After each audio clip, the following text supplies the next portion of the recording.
Hello and welcome back to another YouTube video. Today I'm going to be covering a slightly different video where I'm gonna give my thoughts on what I would like to see in the 13.7 notes rather than what the actual notes are. So this one's gonna be more tailored towards MSI, and these are the kind of changes which I want to see to shake up the meta so we don't have a really stagnant pro play where every champ which is picked in the jungle kind of has a high presence and it's very limited and gatekept on what gets in. So to begin with, the jungle changes which I wanted to talk about were pro meta is currently Sejuani, Vi, Wukong, and after the Elise and Marco nerfs, it's been even more heavily pushed towards this. We do see the odd game of Xin, J4, Lee, and a couple others on the odd occasion, things like Poppy, but for the most part, it's mainly just these three, and then Elise and Maokai with a slightly lesser presence. J4 and Lee rising up at the moment. Lee is definitely probably going to become the highest prio jungler, but this is what I kind of want to cover, and these are the nerfs which I would like to see. So, for Sejuani, I thought about a couple of things, but it kind of led me all onto the belief that the Q early nerf would be the best way about going with this. Sejuani has a bit of win rate to lose in solo queue. I don't want to nerf her, I wouldn't want to nerf her beneath a 50% win rate, which is why I'd suggest something like a 20%, 20 damage off the first bit of this ability. So, it's enough from level 3 to level 13, where Sejuani is strongest in pro, and where her value with the ults and the overall damage and just tankiness she provides is out of the greatest. But it evens out once you get all points in this ability, so by the time you'll hit level 13, you're back up to the same amount of damage as you used to be. It's an early game skewed nerf, which is usually pro-tailored. Vi was another champion which I wanted to nerf.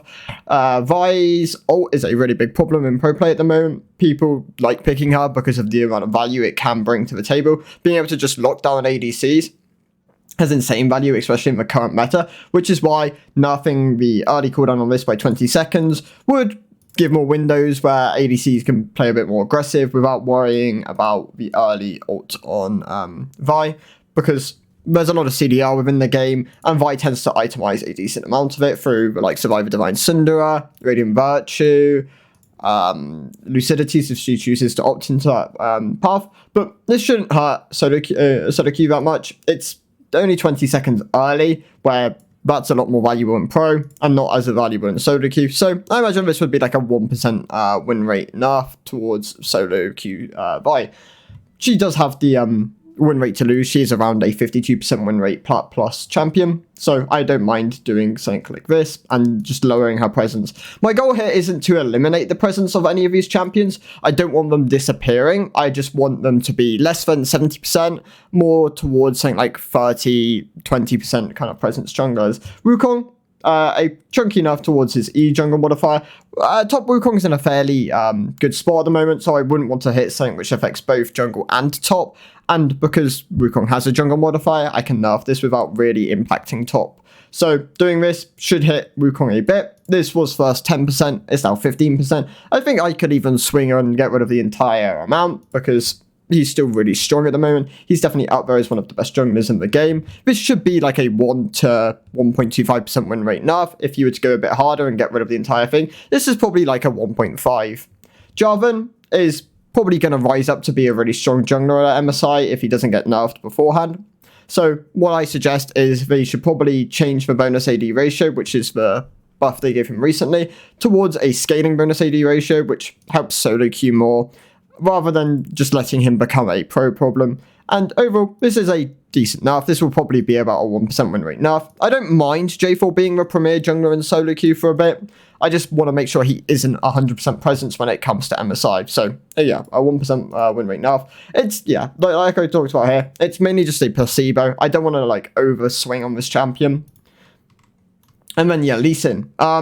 Nothing, just the flat E damage from 35 to 155 to 30 to 150 isn't a huge amount. I don't want it to be a huge amount. I don't mind. I like Lee's been kind of bad for a while, and he only recently did he get buffed. I don't want to suddenly kill the champion again. So in turn, only swinging for like a 0.5% win rate loss, and then talking about this, I just don't want him to become a 70% plus presence champ. There is a chance that you'd have to swing harder to avoid this, but if Lee Sin is the highest presence champion at MSI, that might not be a bad thing. He is a high skill champion. He doesn't have a positive win rate on the current patch in competitive, so you are taking a gamble when you pick this champion. It's just kind of food for thought there. For buffs towards jungle champions, which we haven't seen in a while or just don't see altogether, Graves, I'd like to see his crit build buffed up to a point where it can compete with the lethality.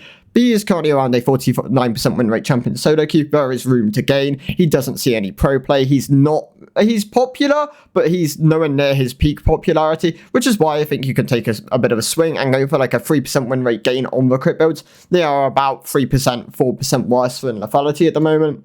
And you can do this just by upping the passive crit ratio again, which should help him. Something like Bloodthirster, Shield Bow, and IE should all be perfect items for him. But even then, at the moment, he's just not performing with the crit build. So a bit of a like buff towards this should help him out a decent amount, and just bring it to a point where it's even, not crushing it. It just reminds people that Graves exists. If anything, it's like a placebo towards lethality. So do with that what you will. Diana, I'd like to see some passive damage ratio buffs. I don't want to bring tank Diana back into solo queue.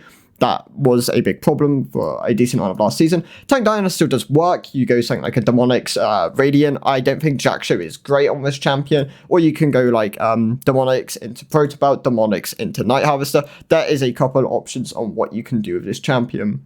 Overall, this will just help Diana's AP builds a lot. It will also increase her clear speed a significant amount. You could obviously play Diana mid, but this will mostly just push towards Diana AP jungle. It helps Diana's high AP builds, increasing her clear speed, because obviously this is multiplied by times by 3 when it comes to jungle camp, so this is a big buff towards jungle Diana, and she's relatively unpopular compared to where she usually stands, sitting around a 4% pick rate.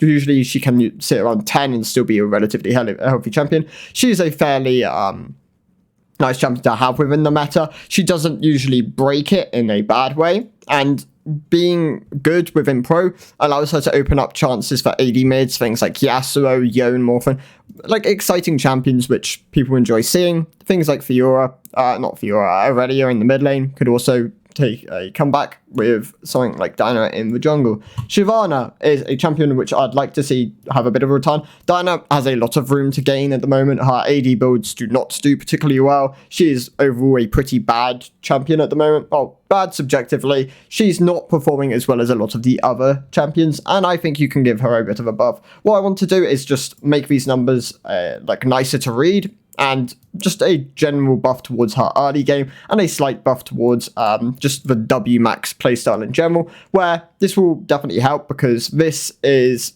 6 damage on the on hit. This damage converts into 50% on hit. So yeah, this is a pretty big buff just in general for Shyvana. This will help her AP build slightly, but I'm mainly just pushing for AD in the top lane. This shouldn't push her into a spot where she gets picked, but it will remind people that Shyvana does exist, is an option, and who knows, maybe we will see some tank Shyvanas or AD Shyvanas in the top lane or in the jungle.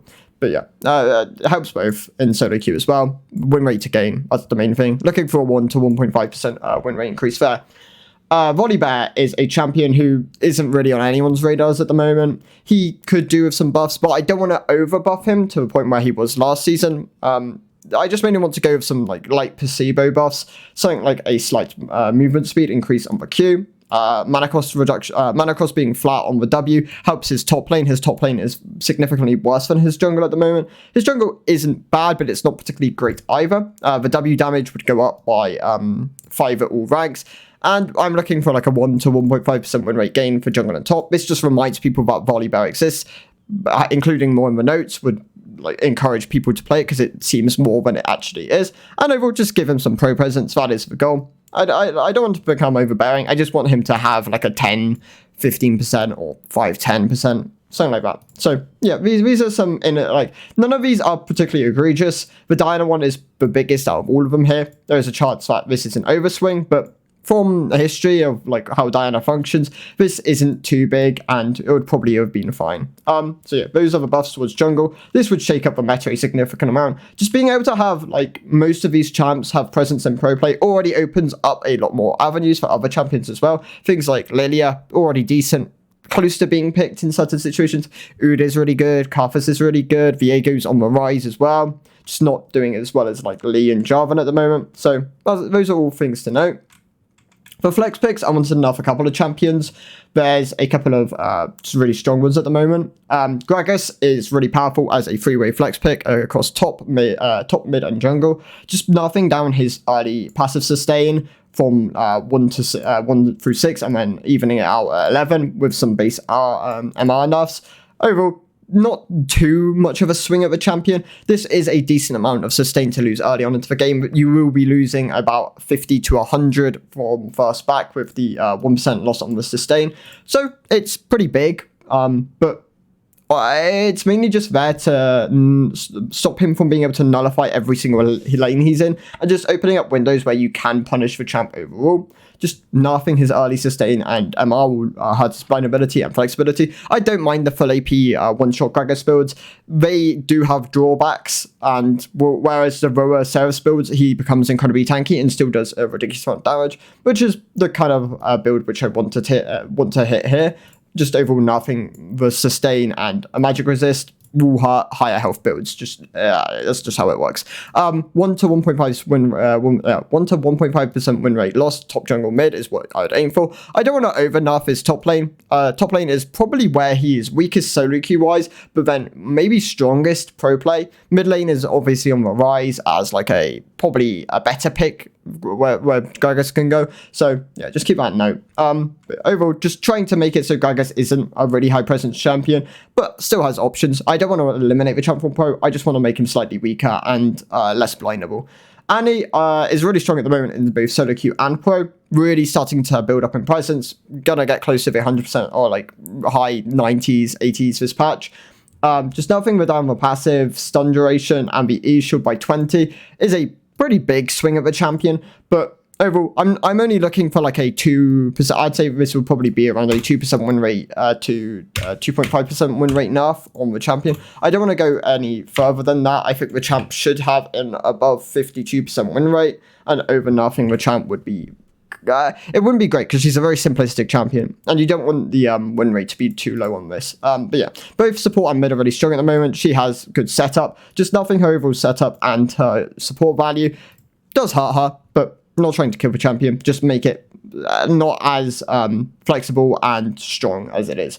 Jace is very much just a placebo nerf. This is 30 to 55 to 20 to 55. This will hurt his overall movement speed around the map, and that's what pro players value a lot on this champion. It is just kind of placebo, but it will do something. It's probably only going to be like a 0.25 to maybe 0.3 win rate nerf in solo queue. So it wouldn't be anything egregious there. He's pretty healthy in solo queue. It's stronger obviously in the higher ranks and does ramp quite heavily with elite skew.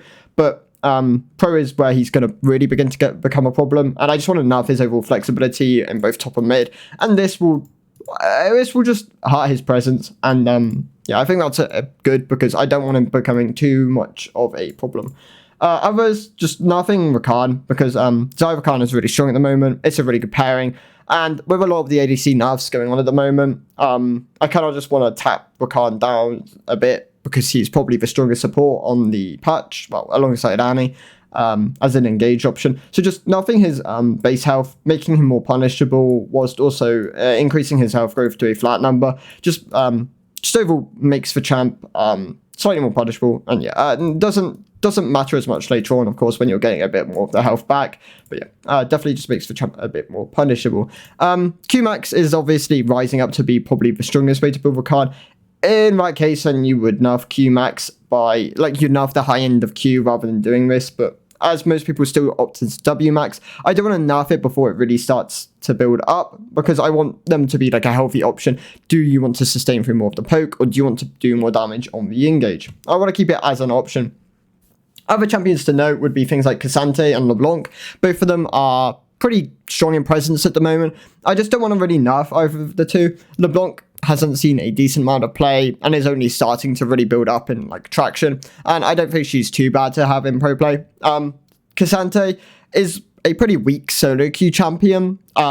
He's also pretty weak in pro, but pro players seem to see him as a pretty good blind pickable champion or an answer to certain things, when realistically he's not as strong as people kind of perceive him as being, so I don't want to nerf him too hard. I reckon with some of the other champs like being relatively strong in the top lane, if you're picking this champ, you are putting yourself at a disadvantage when things like Malphite, Cho'Gath, Sion, Gragas, Fiora, Gwen, all these champs exist. Combined with the fact that 13.6 just happened, where we saw a lot of ADC nerfs and Nash's Tooth getting a bit of adjustment, it'd be nice to see things like Kayle and Gwen, but yeah, these are just thoughts for like what nerfs you could see and a couple of buffs towards junglers. I think the notes should be bigger than this. These are just the main outliers of like things which you could adjust and would make pro play more healthy. Like this list alone would make MSI significantly more exciting, as it opens up a lot more of the jungle pool, which opens up a lot more of the pool elsewhere, like pool towards, it kind of spills into other